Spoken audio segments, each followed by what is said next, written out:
So great to see you all. Actually, look, I seriously miss the interaction on the table. Terry. Cameras on or cameras off? Well, so we could just.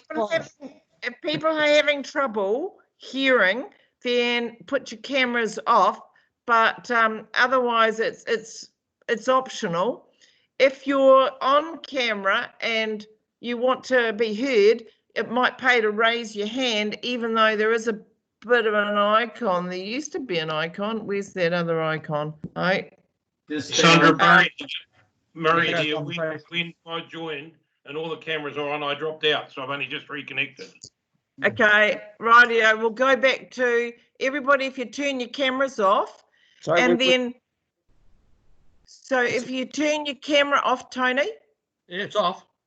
All right, thanks. And so what will happen is when you want to speak, if you put your camera on, then it actually makes it clearer for me to be able to then call you to speak.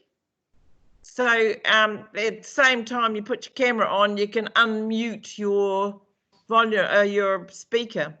So it's just a really good indication to me that you want to say something once you put your video back on. So Murray, how are you doing for sound? I'm perfect for. Okay, that's good. So that obviously works better. Okay, so we'll launch straight into it. Unless anybody's got anything that they wanted to raise before we start. So, Miss Sandra, I do. I just want to let you know that I'm going to be sharing my screen right now. Okay. And this will bring up the resolution. Rightio. Okay. So will everybody be getting that? There we go. Cool. And then if you want to speak, I'll still see you across the bottom. Okay, so I will just launch straight into it. Apologies, and we just have the one from Sally. So do I have a mover for that? So someone can have to unmute. I'm happy to move that way. I'll second it, John. Okay, move Terry, seconded John. All those in favour, oh, please say aye. Okay. Aye. Okay. Aye. Well, okay, thank you. Against, as long as there's no against, we're fine. It's a bit tricky, isn't it? Okay. Any items not on the agenda? No further items were added. There being none, any conflicts of interest? There being none, we'll move on to 2.1, amendment to resolutions creating COVID-19 and you'll see the resolutions there. And basically it's really starting to soften things in response to the evolving situation, really. And so I think it's quite a sensible move. Is there anybody that wants to make any comment about 2.1 on the basis that you've all read the report? It's Gary here. I read it and I'm happy to move it. Gary's moved it. Well done, Gary. Thank you. Do I have a seconder? I'll second. John, that's right. Just out of interest, there is the chat function that people are using, so just need to pay a bit of attention to chat, because Tony had moved it on chat, but obviously was keeping the speaker off. So whilst it's fine where we've got to, we just need to pay attention to who's chatting as well. Okay, I'll show the conversation. Good idea, Martin. Thank you. Oh, Tony, you had. Don't worry about it. That's all right. I'm using technology. Oh dear. Okay, so we had it was Gary that moved that, and who seconded it? John. Was that John? Awesome, John. Thank you. Okay. All those in favour, please say aye. Aye. Aye. Against? Carried. That's great. Thank you, guys.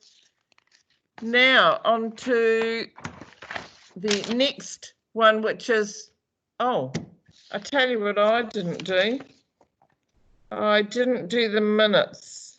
So Ariana, if you just clarify for me that I meant to be doing these minutes, the unconfirmed minutes for the meeting of the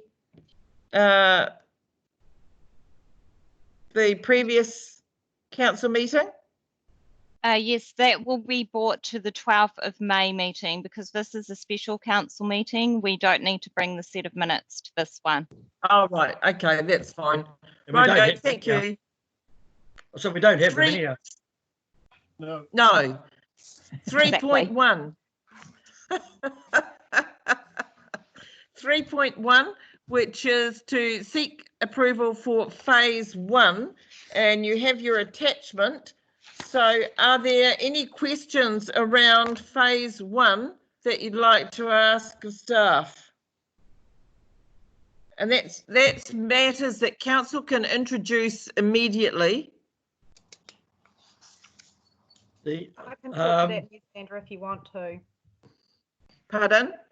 I'm just saying I can talk to any questions if there is any to me, Sandra, Lorna. Okay, are there any councillors that wish to speak? Yeah, I've come, Gary here. Okay, Gary. I'm very concerned that we're committing ourselves to things that don't seem to be our core services.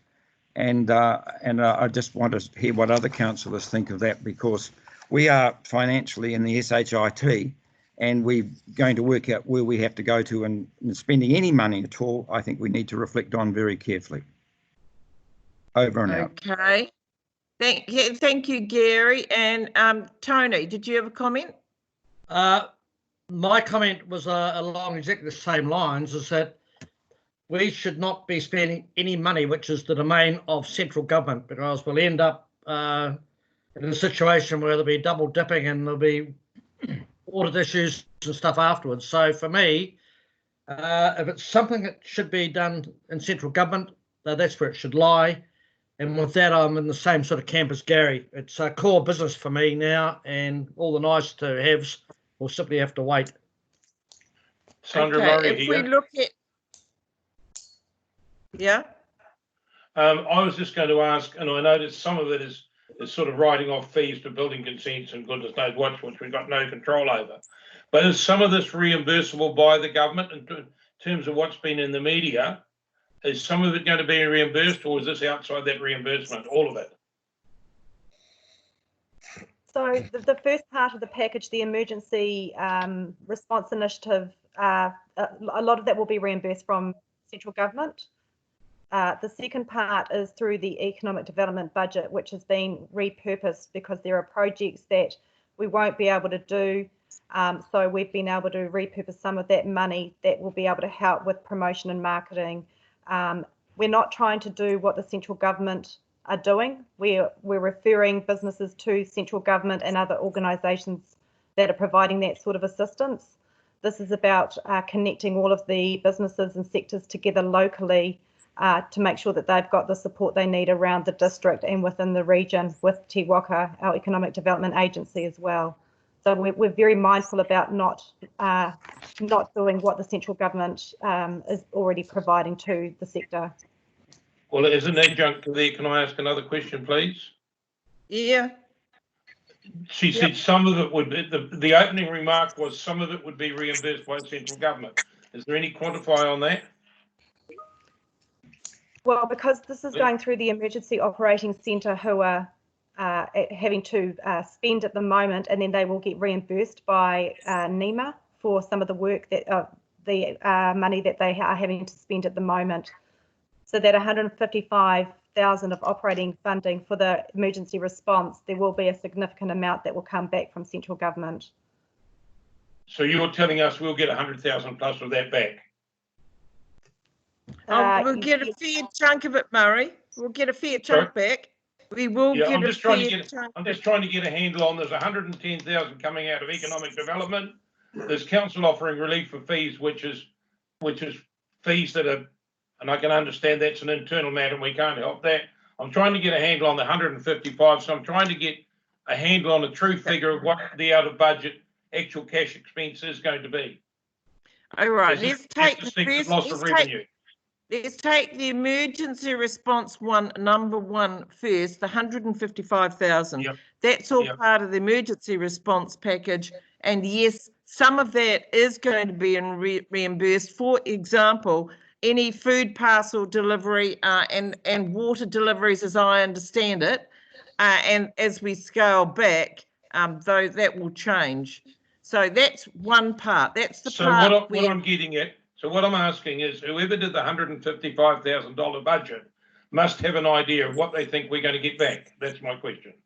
Yes, and we do have those figures. The costs of the EOC at the moment are $10,000, which is not reimbursable.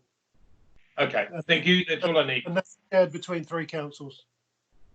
Okay. And then the 120,000 is within the existing budget of economic development, as I understand it, Lorna. The consent relief, no, that budget is an assumption of what we may have to, if we decide to give the consent relief, that is an assumption of a cost. It could be more, it could be less. So that's something that as the elected members need to discuss as to whether they want to pursue this, because this is an option that we have put up to see if the elected members want to follow through on this. It's really a loss of revenue, isn't it? Yes, and so this comes back to Gary's point around offering anything, which means that we can't recoup that loss of money. Basically, you're helping people out in a tight situation, and so this is here on number 2. I mean, I don't think we can avoid number 1. We've got all this emergency response stuff that we still have to do, and as Rob said, it's shared amongst 3 councils. Then number 2 is where you have to decide whether or not you want to indulge in that largesse, whether you want to give that support to people that are finding themselves in difficulties as a consequence of the lockdown. Can I just have a question? Yeah. Yeah, so the 120,000 was my concern as well, and there'll be certainly some of those consents that have had some work done on them. So wouldn't it be a phased relief if the work that's been already done should be paid for and the work that hasn't been done should be refunded? Well, I think the question here was that because of the lockdown and all the implications, that some of these projects may just completely fold altogether, and therefore the process hasn't got anywhere for the applicant. So has taken them up? Has anybody taken this option, or has anybody discussed this? Has anybody? Well, we don't know. We haven't put it out there because we haven't made a decision yet, Terry. Yeah, I know you haven't made a decision, but is anybody coming asking for this, up front without even knowing what we're doing? Nationally, there is talk in this regard, which is why this paper has been put together, is we're trying to sort of offer our elected members options that have been offered to other councils, and it's just a discussion point, really. So we're consistent with the Waikato in terms of what other councils are offering, but again, everybody is entitled to make their own decisions, and that's the key point that we want to make as staff, is that it's purely a discussion point. It is consistent with the rest of the Waikato. We're constantly being asked to align ourselves across borders, and this is why this paper has been put forward. Okay, thanks, Rob. So, do you want to provide this level of support at the tune of 120,000 or not? Question. All right, so we'll go around the room. Robin.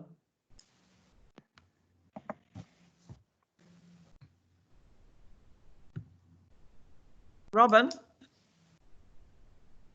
Hello. Okay. So, Martin.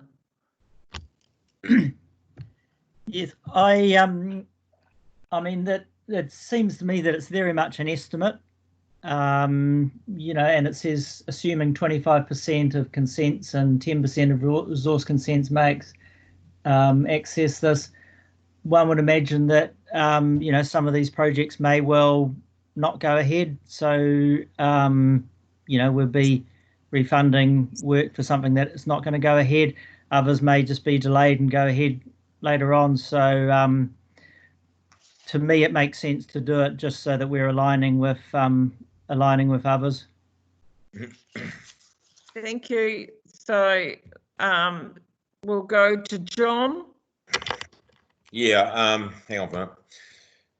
Yeah, I tend to fall in pretty much in line with what Gary and I think it was Tony said earlier on. I see there is a lot of nice to do things in there, but our core function at the moment should be focused on just that core functions. I don't think, Sandra, that you're right that we are committed to that $155,000. I might be more comfortable if I had a breakdown of what those costs actually were and what we were going to be liable for in the long run. But yeah, at the moment, I'm not comfortable with this initiative at all. As well intentioned as it might be, and as good a job as the staff have done in presenting it, I'm not supporting it at the moment at all. Okay, thanks, John. Just on the 155. Oh, sorry, Rob. It's already spent. It's already spent as part of the emergency, and the purchase orders have been raised because they've been instructed to by NEMA on the basis that 145,000 is recoverable. Well, then I'm not going to argue against that because it's gone, isn't it? But hey, listen, I would have thought that $155,000 would have included a lot of staff time, which we would have been paying for anyway. I mean, surely. No, it's pure. The vast majority of that 155 is the preparation and delivery of food boxes, food parcels. What do you think we're going to get back out of that, Rob? $145,000 is what government are committed to refund because they were the ones that instructed it to be done through our emergency operations centre. Hey, well then, hey, I'm totally relaxed. That's fine. Let's look at the 120. No, okay. We're only talking about the 120 at the moment. Okay. So yeah. So if we go Terry. Yeah, my concerns around the 120, obviously. It says approves 120,000. I think the wording maybe is it approves up to only 120,000, or are you expecting more? Can you just clarify that first? So we can change it. Might make sure the resolution reflects that. You can actually change it to 0 if you wish, because it's only examining the desire to offer refunds where projects are falling over and customers come to us and say, we're not continuing with this project, can we have a refund? We can always say, no, you can't have a refund. And if the project does fall over, then ultimately they just go onto our debtors list and we either decide to write it off or pursue the debt. So it's that sort of conversation I think we're having. Right, understand. And yeah, so that is where I fit it. It looks a little bit open-ended at the moment. So maybe if it was just put in a different way that allows anybody to have the option to apply and then be considered by council for a consent relief. So we can. Do you want to modify the resolution to put approves up to? Yeah, up to would be my okay. I'll just put Murray here. Murray here. I'm against modifying it, and I just put this to my fellow councillors. If you have a young couple building their first home, and they've applied for a building consent, and they say no, they've lost their job, they can't afford that building consent, they can't afford to build their home, you're going to charge them, carry on and charging them their consent fees. That's what you're saying, isn't it? No, we're saying they can apply to get a consent relief. Well, if you don't accept the 120 or you put a lid on it, you may say there's no refund you're going to pay. Oh, I think council can discuss it. What we're trying to do is just have some controls at the moment, because if it turns into quite a major, then we have to reconsider it quite seriously. If it was it's not going to. Well, Rob would like a comment because there's not that great physical numbers, are there? Well, again, it's a movable feast, but the $120,000 is our best guess estimate as to what the costs could get to. So that's why I want to control it up to there, and if there's more, let's come and discuss it again, not let it just become an issue. Okay, so Tony. Well, I'm in probably the same camp as Gary and them as well, because a lot of these things might fall over, but they're going to get picked up again as well. So if the work's done, it's going to sit there done. So I come along and buy that section and buy those plans and carry on. Then maybe we can look after this in a different fashion. But in the big picture, 120,000 is not a lot of money. And I just go trust the staff that they'll dish this out for the most needy, and where something falls over and it's unlikely to be resurrected and it's an outright loss. But again, I come back to, central government should be stepping up to those things, because that's a hardship brought upon people through something they couldn't control. And the problem we'll get into is every council gets into that space, and then government gets into that space, and social agencies get into that space. The number won't be 120, it'll be 500. So, but on the basis that we're very careful with it, I'm not unhappy with it. Okay, so it needs to be carefully screened. Yeah, well, that's Okay. if there's any chance of a project being resurrected, like, there's no room in the fish and chip shop falls over because no one can pay the bills. But one day that's going to open because someone will come along and buy it and it'll start again. So it's unfortunate for the person who owns it today. And likewise, if someone's got a building consent today and it's fallen over,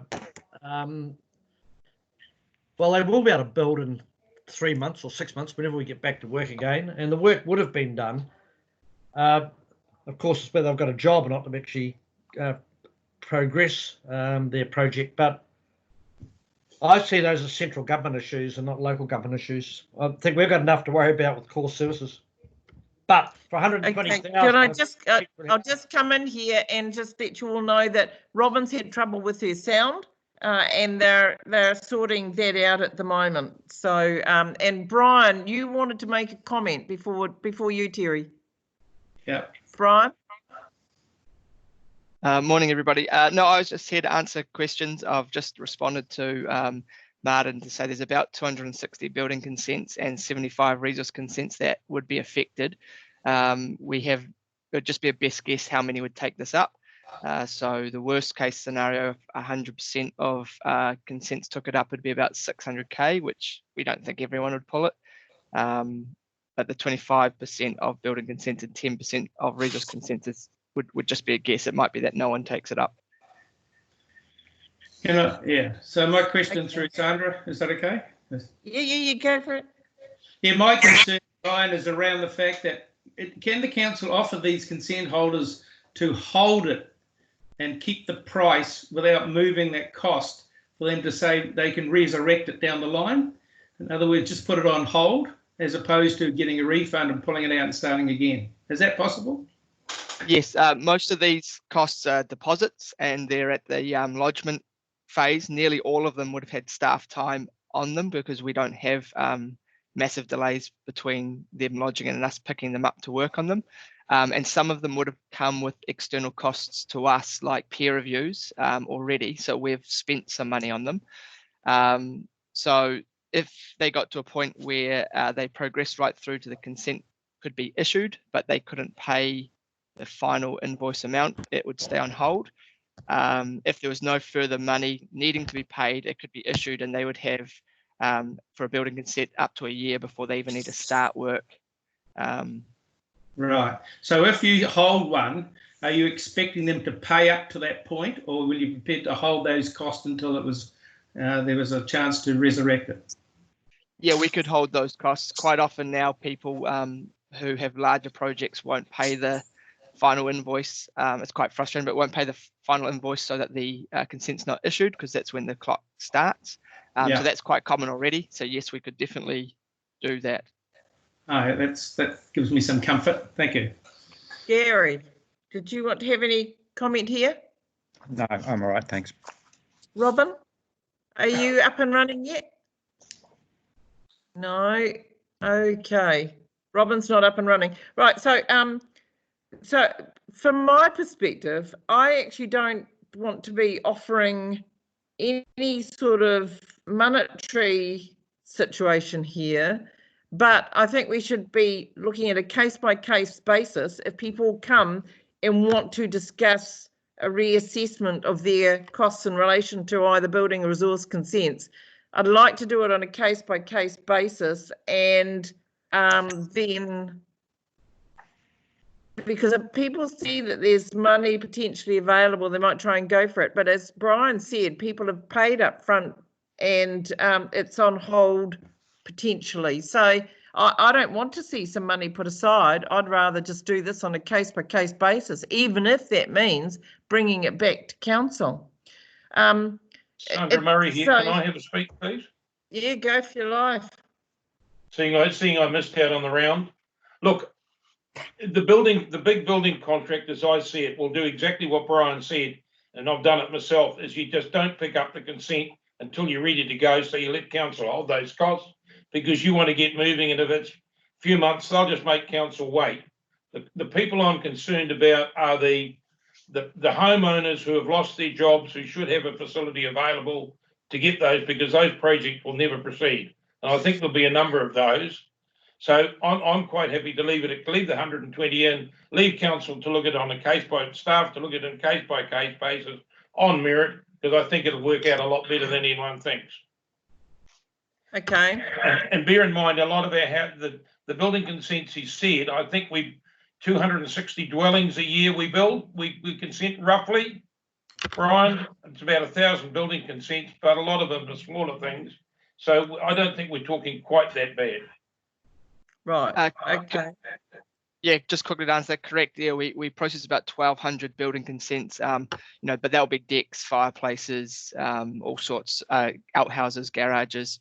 So of the 260 building consents, that will no way be a reflection of new house builds. Okay, so how does that read? Budgets up to so I'm happy to do it. I'm just looking at the resolution. One thing I could recommend, Sandra, is that we possibly put hardship consent relief or something like that, so that the staff can fall back on some statement of genuine hardship that they can sort of use as a way of keeping those people at bay that would just come because they can see some money. Yes, and that's my concern. Yeah, of hardship, consent relief and refunds sort of thing. It's that sort of thing is going through my mind listening to the way the conversation's going. Yeah, I think that sort of says it better. How does everybody else feel about that? So, Sandra, that sounds all right. You're just saying so that it relies upon on a case-by-case basis that staff look at, but presumably we would have to offer some guidance to staff? Yes. It's already in the resolution where it says approves up to 120,000 for managing these hardship consent applicants. So staff will need to take a pretty firm line. Yeah. What we will do, Sandra, is we will come up with some criteria and we'll circulate those through the elected members before we even sort of get to discussing it with any members of the public that might come forward. So hopefully, Brian, you'll have a good idea in your mind as to what the hardship criteria could be, and we can perhaps circulate that one pager to elected members by the end of today. Let me know, Brian, if that's possible. Yeah, I could start on that as soon as the meeting's finished, either today or lunchtime tomorrow. Okay, so it's looking like there's a few of us now liking the sound of that changed resolution. So Murray here, I'm happy. Yeah, I'm happier. I'm comfortable with that. I think it looks good, actually. Have we got Robin back? Yeah, Robin, have you got me back? Yes, you're back. I don't know why I dropped off, but thank you. I'm pleased to be here. Thank you, Delpreet. Yeah, would you like to make any comment? You're happy with that changed resolution? Happy with the change resolution, yes. Great. Tony's happy? So, all right. I'm So- prepared to move it. So Murray, John, are you happy with the change resolution now? Yep. That's just great. I think Rob's nailed it with his suggestion. Yep. And yeah. Gary? Yes, I'm okay with that. Okay, excellent. Right, so is everybody happy with the rest of the resolutions? The three onwards. No, I'm only on 3.1, the rest of the parts of 3.1. Yeah, there's 5 parts to the resolution. Yeah. Yeah. Are you talking about the Business Response Centre and then the Enhancing Council Capital Program? No, the emergency response one, the consent. We're looking at 3.1. The resolution is 3.1. On your should be on your screen now in front of you. And there's 5 parts to it. That's right. What's the page number? 5. It should be on your screen in front of you. I've printed them out. I'm just looking at it. I'm happy to move that, Sandra. It's right on the. Okay. So, sorry, what was that, Murray? I'm happy to move that. I'll second Okay, it. do I have I'll a second move? it. Murray, seconded Terry. All those in favour, please say aye. Aye. Against? Anyone against it? No, carried. One thing I'd like to mention there, Sandra, is the operating stuff for the call centre, the Business Response Centre, has been quite successful regionally. It was an initiative that started with Te Waka, with a lot of funds being put in by Hamilton City, actually, but we did our own thing, but tied into that using some of our own call centre staff. And the uptake has been very good from businesses, and there's been a lot of positive feedback around the region and from our district, and Lorna could probably say more if we needed to, about having this facility available to connect businesses with the right government agencies to get assistance and to keep them on their feet. Yeah, I'll speak to that as well. I've been ringing around some of the businesses, and they have, 1 or 2 of them have taken up Te Waka, of the few that I've rung, and been really impressed with the help that they've received. So it's been an absolute plus. Somebody else was going to talk then too. So who was that? Yeah, that was me. Because I had a couple of questions about that, and I saw in Rob's email the daily emails that he's been sending out, which have been great. Thank you, Rob. The call centre has been doing those preliminary surveys of businesses, and I know that you've been asking people through all the social media and through the campaigns to ring the council. And who, are people actually taking up that? What are people saying? Is that the fact that we're directing them towards Te Waka and their government agencies helpful? Are they needing anything else at this point? Just a comment on that would be really great if you could, Lorna. Sure.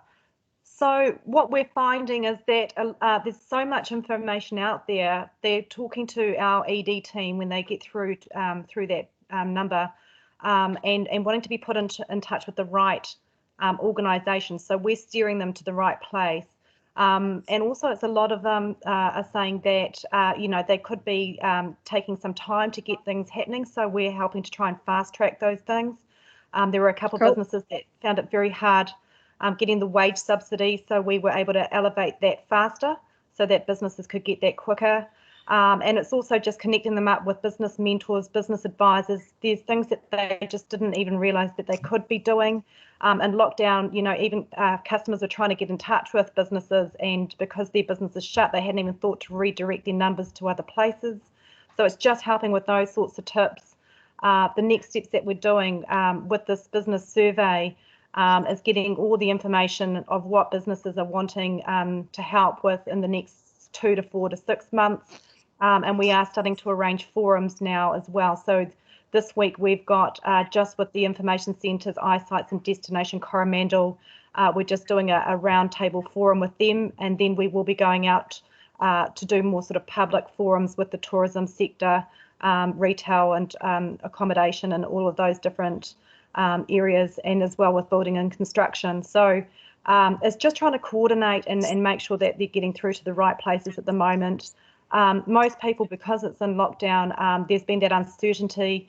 Now that we know we're coming out of that end, and it's about what the future is going to look like and how they can, I guess, repurpose their business or reinvent it in some way to be able to keep going.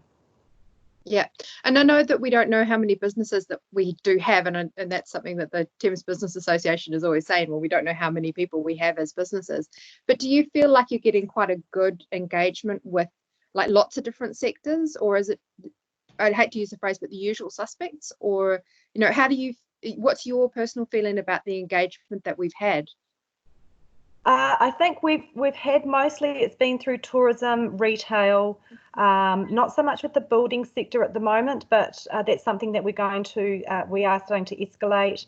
So it's probably those industries where they have been relying on the public to come through, with the daily sort of contacts has been the main ones. We are talking to the primary industries as well. And they seem to be doing all right, particularly the aquaculture industry. They're saying that they're doing business as usual. So yeah, it's just making sure that we cover all our bases, which is why we're sort of setting up these sector forums to get a better understanding from all the different areas of business. Oh, fantastic. Thank you. Can I add to that? The places like O&G Price was deemed to be necessary, and so they kept going, which is great. Places like Toyota and Puka Park, what they're doing is they're using it as an opportunity to have a real big cleanup, and they're able to sustain their staff and carry on just sorting things out without contact, of course, ready for when they do get up and get going again. So it's awesome. Some have handled it really well, but there are definitely one or two businesses that have not survived. Sandra? Yeah, and I'm worried about the community groups as well that haven't had opportunities to do the things that they would normally do that would get them small amounts of revenue throughout the year. Right, well, that's, okay. Yeah, probably. There's nothing we can do about that. No, I mean, I think it's something that might come later on, particularly when we have our community grants open up later on. There might be some places that are a little bit worse off than they would be ordinarily, but so that's something to be mindful of. I don't think that we need to talk about it in terms of the business response initiative, but sometime or another, it is going to be an issue, I think. Okay, and Gary, you wanted to say something? Well, look, we're just looking into a crystal ball. From my discussions with certain people in the know in Wellington, they don't think that the domestic market's going to be back. It's going to be over a year before it's back, if not longer. I agree. And they've done studies on Queenstown on that. So all we're talking about is being nice to people and referring them on. And it's just, really it's the government job. It's not ours. And I feel very sorry for tourism here, and in Queenstown, really expecting it's going to be probably 18 months before they get domestic. So we really can't be doing too much at this stage. That's my feeling. Can I just offer you some words of comfort that about 60% of our tourism market is domestic, and I think that'll come back to us a bit sooner than it probably would for Queenstown. Well, yeah, but I agree, but we don't know, and no, I and you're right. It's a very difficult time for tourism, and I think some are going to fold. And in fact, I think a lot will fold. What? Yep. If I can, Terry. Yeah, if I can come in too, I go along with what Robin's saying. The non-profit organisations are going to suffer tremendously here. They do a lot more work in the communities than we understand. And with the Gaming Commission gone with its funds, all the other funding agencies are stepping back and wanting their money back as we speak now. That they were going to put a lot of pressure on council to survive if we want them to survive, or pass their duties over to council as they can't survive. So they're going to be an issue for sure going forward. One thing I'd like to say, Sandra, is that the critical aspect about this particular paper, which is about the business community, is that if we do become aware of those small, proud businesses that really don't want to reach out, we need to encourage them too, because for the first time in a very, very long time, this government assistance package is a very good package. I'm not trying to sound like Donald Trump here, but it is a good package where people only fill in 3 questions. They answer 3 questions with no paperwork, and the money is in their bank account. And I've heard stories that it has been in overnight substantial payments to keep small businesses afloat when most of them will be too scared to reach out. So I think we just need to keep driving home the message that this is a very meaningful government assistance package, and all small business needs to tie into it wherever they can. It's one of the opportunities that I've seen. With regards to the not-for-profit groups and the community groups, I've noticed that Creative New Zealand have launched their process for helping people, and I'm sure there will be a few other philanthropic organisations that come forward over time. We just need to bide our time before we start getting into that sort of area. Okay, so we're moving right along then. We're on 3.2. Rates, water and sundry debtors affected by the COVID-19 lockdown. So it's to receive the report, I'm paraphrasing, resolves that to extend the due date for the 3rd rates instalment, resolves to extend the due date for the 2nd water by volume invoices, and resolves to freeze penalties past the financial year. So there are 4 parts to that resolution. Are there any questions that anybody wants to raise in regard to this resolution and the attached report? Sandra, can I just say, have we dealt with all of 3.1? Because there's other aspects there about talk of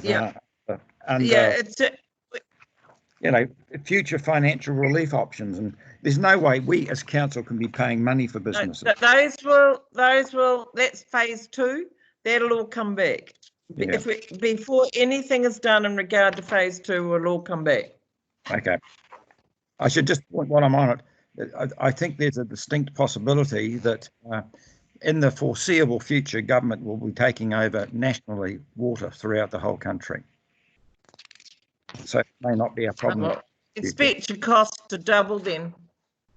Well, whatever, but I'm simply saying, I'm just giving you the wheeze. Yeah. Okay. So we're on 3.2. Are there any other questions of 3.2? Yeah, I've got one, Sandra, if that's okay. Yeah. Gary put out a little legal landscape that was put out, he put a notice out about that, and it talks about the rates remission and postpone policies and making sure that we've got those to meet the criteria that we want. Is this kind of fall into this category where people apply for this? No, that'll be that. No, this is our response to the current situation of the current rate. So the paper that Gary put out is about what we do in regard to the annual plan and long-term plan. Okay, gotcha. Yep. So this is what we can do now with the current invoices going out now and freezing penalties, things like that, which I think are a good thing. So I'm really comfortable with all of this. So Robin, did you have something you wanted to say there? No, I agree. I think that it's it's what we can do at the time. I think this is a good idea. Yep. Through your worship, you. Donna here. Hi. I just want to make a clarification on the 4th resolution where it says to resolve to freeze penalties. Based on some information that I received yesterday from Simpson Grierson, we have to be really careful legally about not charging penalties. So I just want to make it clear, and I think I need to probably reword the resolution a bit to make it clearer that we're not charging penalties. We are just freezing them, maybe for like a month out past the date that we normally would apply them, just to give people that extra time. We aren't So we legally just able to changed not the charge resolution. them. So we Yeah, just so- changed the resolution to read resolves to not charge penalties past. So we just changed the word freeze to not charge. No, we have to charge. So I'll work, if it's okay, I'll work with Ari on the resolution and just run it back past you once I've got something that looks a bit more suitable than how it's currently worded, if that's okay. Okay, you're going to do that when? Yep. Now? I'm just Right. trying to do it right now. Yep. Okay. Comment. Yep. So we'll carry on discussing it. So who was that said they had a comment? It's me, Tony, Sandra. Oh, sorry. You go, Tony.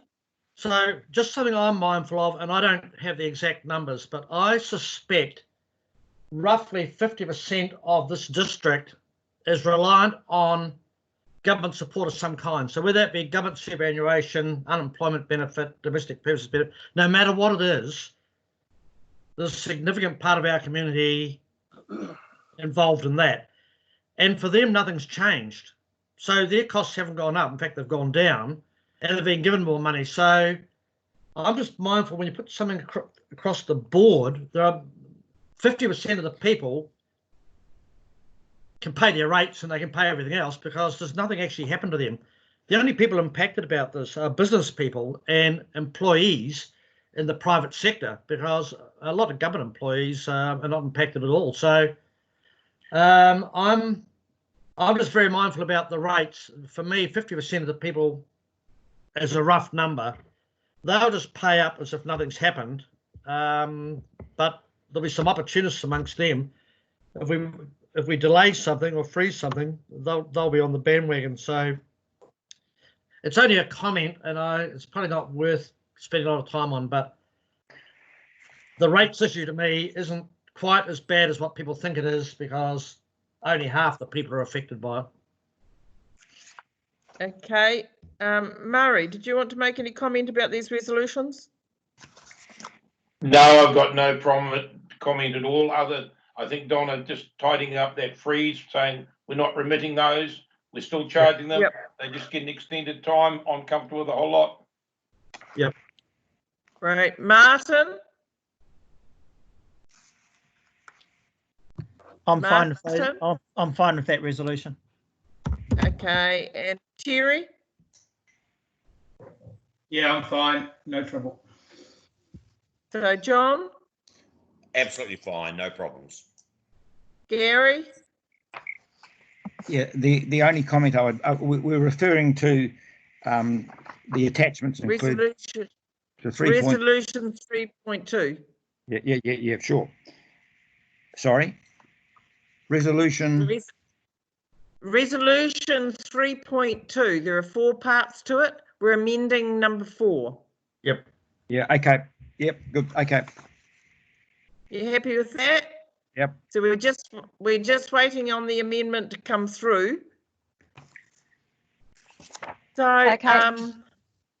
yeah. Sandra, I've just come up with a resolution. All I want to do is just put the words for 1 month past the financial year in. So if the resolution could say resolves to freeze penalties for 1 month past the financial year for the last payment of the 3rd instalment of rates and the 2nd instalment of water by volume rates.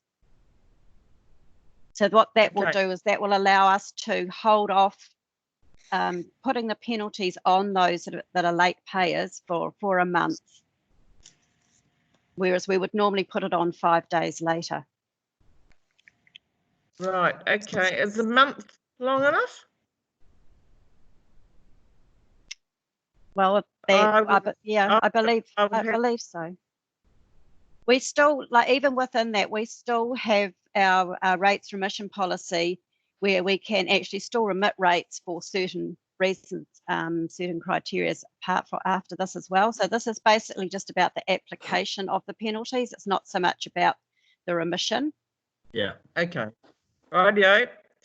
So did I have a mover for this? I'll move. Who was that? I'll second. Tony. Second. Move Tony. Seconded Robin. All those in favour, Yep. please say aye. Aye. Aye. Against? Oh, who is against?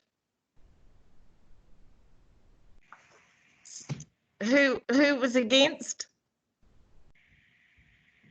Did somebody say no? Hello?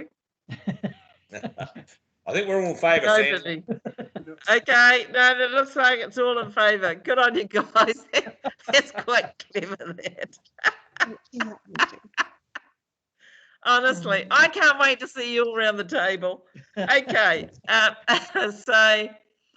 so no again, so it's all carried. Thank you very much indeed. That's 3.2. Well done, guys. Okay, moving right along there, we're on to 3.3.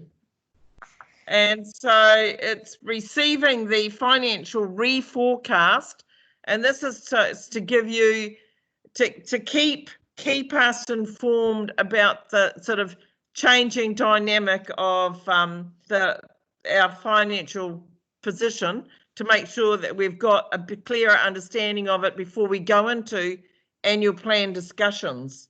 So I guess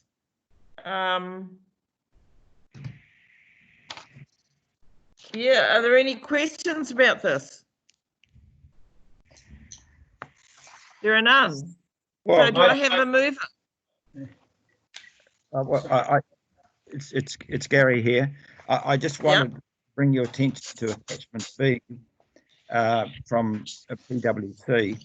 Just the second sentence at the moment, and request that council consider only borrowing what is required for core financial requirements. And I just refreshed that for people's memory. Yeah. Yeah, no, that's good. Okay. So, I thought it was fine. You happy to move that, are you, Terry? Yep. Move, Terry. Seconded. I'll second. Tony. All those in favour, please say aye. Aye. Against? Carried.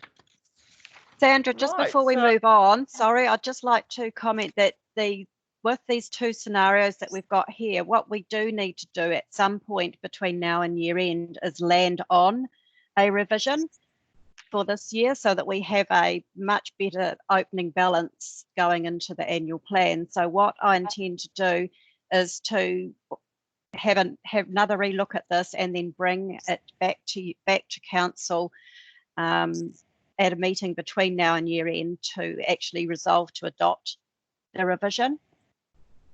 Yeah. Okay. Okay, that's fine. Rightio. Thank you for the heads up, Donna. Right. So are there any other matters or any concerns you've got before we move on to well, we'll just go around to you all members' reports, but if you've got any other concerns that you've got around anything that we've just talked about today, just let us know. So we'll start top of the table on my right, which is Robin. Oh, hello. Yes, my members report. I've been obviously doing a lot of thinking about recovery and what we might need, and what talking to people that I know who have businesses who are either doing really well and enjoying the holiday, or a little bit worried about what's going to happen when they're allowed to go back and their customers aren't here. And it seems that everybody's all around the place. But the other thing that sort of came across my desk, my virtual desk, if you like, is somebody sent me a link for the Innovating Streets for People fund that the government is currently asking for submissions on. I think they close at the beginning of beginning of June. I just look at that. I'm sorry, I don't know off the top of my head. But one of the things that I was thinking about is how we could utilize that well for projects that we already have, aspirational things that we already wanted to do. So the Mercury Bay cycling strategy comes to the front of my mind because I think about riding my bike a lot. And I wondered whether we have anybody out there who can have a look at both the Innovating Streets for People funding criteria and the mercury-based cycling strategy and the proposals for public transport that we've been thinking about, and really do an assessment as to what we can, you know, how we can take the most out of what has been offered. So the Innovating Streets for People Fund is offering 90% funding for things that promote active transport, essentially. So that's what I want to put on. Okay. Sorry, Sandra, you had a question? Yeah, I do. Have you sent that on to anyone? It came across my desk this morning and I was a bit preoccupied with joining the meeting, so no, I haven't, but I'm really happy to send it to anybody. If you have a suggestion of where I should send it, I'd be really happy. Otherwise, I can just send it to everybody. Hi, Sandra, it's Erin here. Just on that, I can confirm that staff are currently working on collating projects for the Innovating Streets project. So we are looking at walking and cycling strategy in Mercury Bay, but also looking at the potential streetscape in Thames, because it looks like it's going to marry up really well with that. So totally working hard on that at the moment. Cool. Erin, can we chat at some point? Robin, is there anything else you wanted to raise?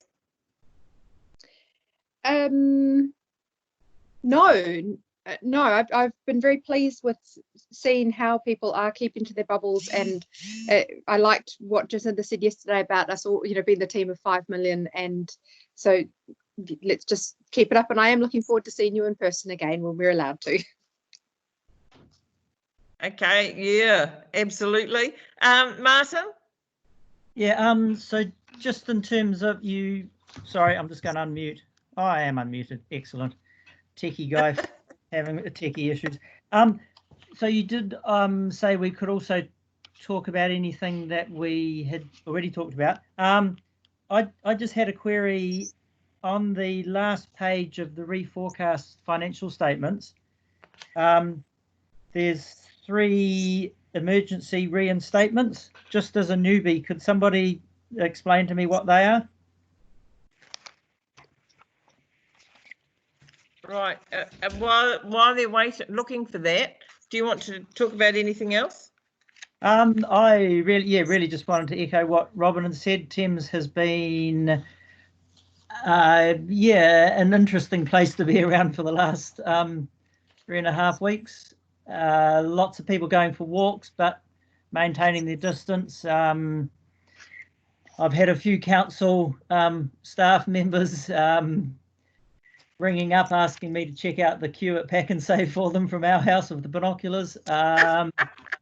We can very easily see across the Firth of Thames, so I suspect there's a bit less air pollution. Hearing a lot of birds and wildlife. My cat's brought a massive Norway rat into the house last night. I don't know what that means, but and it's a good ratter. Yeah, I just think we've been on the peninsula. We've been doing the lockdown really well, and I think we should also be making sure our staff are supported. I'm very happy that they've got the I can't remember the name of it, the program where people can ring up to council staff can ring up to get support around wellbeing issues. I think that's fantastic. And the only other thing I wouldn't mind just hearing about, I put a question on the chat just saying about what conversations TCDC might be having with central government about projects. And I think Bruce has just offered to answer that one, maybe after the members' reports. Okay, now your first question though was around the financial report, the reforecast financial statements, was it? Yeah. And what page of that was your question on? So right at the end under the district things, about halfway down, there's July 2018, September 2019 and June 2018 emergency reinstatements, which seem to be a way lot less. Well, one of them's a way lot more and the other 2 are a way lot less than they were. I don't understand what they are. I see. Okay. Rightio. So we might just do that at the end. We'll do that at the end. Yep. Unless somebody's got that answer now. Okay. I can Right. talk Now, about that, Bruce, please. you're on. Yes. So I don't have all the details, Martin, but those majority of those are road dropouts and slips and all that work up in the northern part of the peninsula. So predominantly in the northern area of the peninsula, a lot of stuff north of Coromandel that happened during those 3 weather events. The reasons the amounts are different is that we've already got good achievement on some of them, whereas other ones we haven't actually managed to get into too much. And so with this lockdown, we've had to delay some of that stuff. But obviously we'll be getting back into stuff next week with the move to level 3. So I don't know if that answers your query. Yeah, no, that's good. And I mean, the other thing that I wondered about was that, yeah, I mean, there's significantly less than right at the bottom figure. You know, the comparing September reforecast was 38.2 million, and the scenario 1 is 25.3. But that 13 million, I would imagine, is just going to then substantial amount of that be respent in the next financial year. So it's not actually really a saving as such, is it? Well, there'll be a mixture of stuff. So there'll be some stuff that we can't not do, and so you're right, it will get carried across, and we'll bring that back to elected members before we do that. But there will be some work that that would probably just put a line through, and that might be, for example, projects which is renewals, where we have a project budget every year for renewals. If we haven't managed to spend it because of the COVID situation, we've got additional, new money next year for renewals, and so we'd put a line through this year's and then just move into next year's rather than trying to carry everything across. So there's going to be a bit of a mixture, and so yes, it's hard to give you a good answer on that one, but like I say, a bit of a mixture. Okay. Okay. Rightio. So, Martin, we'll move right along now. Yep. Thank you. Come on. Sorry about that. Okay, John. All right, I'll have to, Murray, you'll have to hold it, but John, carry on. Yeah, you hear me, guys? All good. Hey, listen, things in Coromandel ticked along quite well. We had an influx of out-of-towners, of course, like the rest of the peninsula did. But the one thing that this situation has brought home is the fact that we're going to have to look really closely at our 10% rate increase. I've never been happy with it. Even less so now. A lot of people out there hurting, a lot of people that are not as lucky as I have been, and probably the rest of you. So we need to seriously look at that when the time is right and work on getting that 10% down to less than where it is now. So just saying, that's my thoughts, guys, and I hope you can all take it on board, and we'll work hard at maybe getting a little bit less than 10%. Hey, Sandra. Thanks, John. Murray here. Couldn't possibly comment. After the annual plan hearings, can't presuppose anything. Rightio. So next is Terry. Hello, Terry. Yeah, hello. Yeah, I'm just on now. Wambatars has been quite quiet through the lockdown. We've had a few non-resident ratepayers turn up, but not a lot.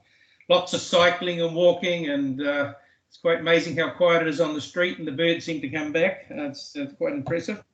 I think the supermarket shoppers are getting a bit worn out, but apart from that, everything's ticking along well. But the other one I would just mention is, and I don't know if it's the right time, but it's worth discussing, is the government talking about these projects they want to chuck some money at, and wondering if it's a chance to throw some single lane bridges in there, or some road raising like around Hikawai. Is that a possibility or not? I've already, as soon as that came up, I wrote to the Minister of Transport and CC'd it to a few other people, calling for the bridges to be done. And I understand from our NZTA guy, who is responsible for Northland and Auckland, who now has Waikato and Bay of Plenty, who's doing a whole lot of work on the Thames Coast Road again, that they've got a letter coming about that. So we're getting that pushed, though, as much as we can. Thank you. Nothing else, Terry? No, Gary? Oh, good. Oh, yes. Just adding on to what John was saying about rates. That's the one. I have to say I'm down here and everyone's incredibly friendly, and they seem to accept the fact that if you own a place, you're entitled to be there. And I got down before lockdown, and everyone is very nice and smiling. And as Terry says, there was a very small influx of people, and most of those came before lockdown. So I don't think really many people here breached it in any way. Could I ask Rob or whoever is the best to answer, of the 260 odd responses to the rate situation, were there any at all in favour of our increase? Oh, we won't know that until we've got the submissions and staff report. Is completely opposed. I'm just interested to know, is anyone actually supporting what was proposed? There's a famous old quote there that Sir Bobby Harvey used to come out with, and that is that you can fill a phone box full of people that will support council and many community halls full of people that will not support council. So in terms of rates increases, it's very rare that people will support a rates increase. So the answer is no, there hasn't been. You see, one of the things that is interesting me, we're going to have 2, possibly 3 days dealing with this aspect, and what has been raised by John is that, do we want to reflect upon this before we spend 3 days of our time perhaps dealing with the inevitable? We are obliged, and it is our responsibility to spend those 3 days of our time, because we have to take all of those submissions seriously, and this is not something you can do once over lightly. Well, can I just pass a comment there that look, we have a representative democracy. We don't make decisions based on referendums and submissions. We use those to our advantage as elected members and staff to come up and make and to come forward and make the best decisions on behalf of our communities, which is what we all sign up for. Behind the scenes, staff are working incredibly hard to come up with some options when we get to that point, to suggest ways through, because we're all hearing it. We're all on the same page. It's not something that staff want to thrust our elected team into a position where you have to make incredibly difficult decisions, ignoring the community. So we're trying to work within the legislative frameworks that we have, which are incredibly difficult to work within. You are entitled to make decisions that are outside policy, but again, we can only make decisions outside policy once we have the policy in place. And the problem with the annual plan is, as with most local authorities, is we're halfway through that process. So we actually have to see that process through, make a decision that doesn't create a long-term plan amendment, and then we can start making some outside of policy decisions if we can add some flavour to reducing the level of rates. So staff are working really hard. I'm hoping that we may have some more information for the 12th of May council meeting, but we'll certainly have the hearings process in early May as well, and then a deliberations following that. So look, we're all on the same page. We all know that 10% in this particular moment in time is a really bad figure. But also on the other side of the coin, we have some financial issues that we really do have to resolve, and we're going to have to use our balance sheet to do that. So look, let's sort of work through it together, and hopefully by mid-May we'll be in a far better position to know where we can go. Can I just ask another question, sort of ancillary? Will this hearing likely be by way of a video link we're doing now, the 4th, 5th, 6th of May? It's highly likely, yes. One thing we're doing behind the scenes is trying to identify the barriers to using something a bit better like Zoom. But Steve's working through that at the moment with our IT teams. But yes, it's highly likely that on the 4th, 5th and 6th of May, we will still be using video conferencing. And I'm just wondering, because by the 12th of May, there is a potential possibility we might be able to join together as one in a room, because that will be outside the sooner the better, and as soon as we can, we'll be doing that. But we don't know yet until okay, thank you for that. Gary, as much as we can, as soon as we can, we'll get as many as we can into the same room. But if we're limited by the numbers, we can put staff outside the room and just not have the public there either. But getting the core of us together, I think, is absolutely essential, because I think it's far better to have those discussions freely and frankly in a room rather than try and do it this way. Well, even though we are still having a decent discussion, I say it's working better than last time. So it seems to be moving along. Thank you. Yeah. Thanks, Gary. Okay, Tony. Okay. Well, for me, we're just like everyone else. It's pretty much most people behaving themselves, and I'm not really aware of too many indiscretions. I have a comment. The number of people submitted to the annual plan for me is pitiful. I would say 200 odd people out of 30,000 sort of shows how much real interest is out there. But out of this, probably for Bruce, do we think we'll actually have more resource available to do capital projects, and probably at a lesser cost once we get out of this? Because there'll be a lot of big projects turned off. There'll be a lot of people looking for things to do, and there may be an opportunity to carry on. I might also say in the rates comment, yes, some people I talk to, 10% is a lot, but it's a lot because we deliver a lot, and there's a lot to be delivered, and we know that it should be a lot more than that. So a lot of people I've talked to are quite understanding of the 10%, and I think they'd expect to see that for a few years to come. And having gone back and looked at where our rates have been for probably the last 15, almost 20 years, it's catch-up time now. And so I think we have a difficulty trying to play with a rate number when so much of our other revenue will be gone, and other revenue will be slower to come in. Sure as I sit here, the roads will still need to be fixed, and the footpaths need to be fixed, and the water will need to be fixed, and the core things we do. So whilst I haven't seen those submissions, and I don't suspect many will support it, the rates increase, because the people that will submit are the ones that will be vehemently against it by and large. Not everyone's in that camp, and as I'm well aware, and that's my threepence. Thank you, Tony. Okay, Murray.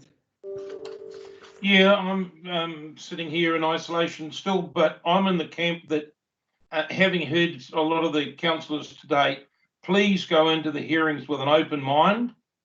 And the other thing I say, even though you do talk at 9.8, and I'm not in favour of 9.8, bear in mind it's only a cup of coffee a week. A cup of bought coffee a week for the average person. That's all we're talking about. So go in with an open mind and look critically at. I'm in the camp of getting back to basics. I'm quite different to some, that I would like to see a lot of our grants and that go by the board, because they're unnecessary. And let's get back to our real hard knitting and look at what we've got to do. So that's where I'm coming from. I think we've got to get back to a knitting and look at it very hard. So it's a case of wants and needs, and I think the wants are going out the window a bit and the needs are coming in, and that's where we're going. So that's what I ask people to do. That's all I've got to say. Okay, thank you, team. Well, look, I just want to thank our emergency response team and our economic development teams. They have been doing an outstanding job, and they have been working around the clock just about for the last however many weeks we've been in lockdown. Gary, can I say that I said on radio this morning that if we're going to do another week in lockdown, that I'd actually like us to come out at more of a level 2 or level 1, so that you can go surfing and swimming. I actually think if we're going to come out of lockdown, we come out at a lower level, so we get more businesses out there and we can do more activities, still keeping some level of distancing and bubble protection. But yeah, I think That's my personal view. But getting back to our emergency response team and our economic development team, absolutely been totally necessary during all of this time. The three councils have been working exceptionally well together, and our three, you can be very proud of our Gary Towler and his team, and our three CEOs who've all stepped up and worked magnificently together. Honestly, we didn't really need Waikato, to be quite frank.